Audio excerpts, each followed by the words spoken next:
ওর জন্য শাক কুচাইছি।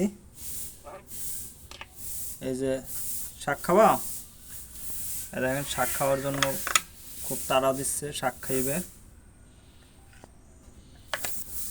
পারলে এখনই নিয়ে নিতে, বের করলে ও খাবে আইসা। যাও শাক খাও, যাই যাও, আসো। এই যাই, এই যে এটাই শাক দিছি, খাও যাইয়া। শাক খাও। এই যে খুব মজা করে খাইতেছে।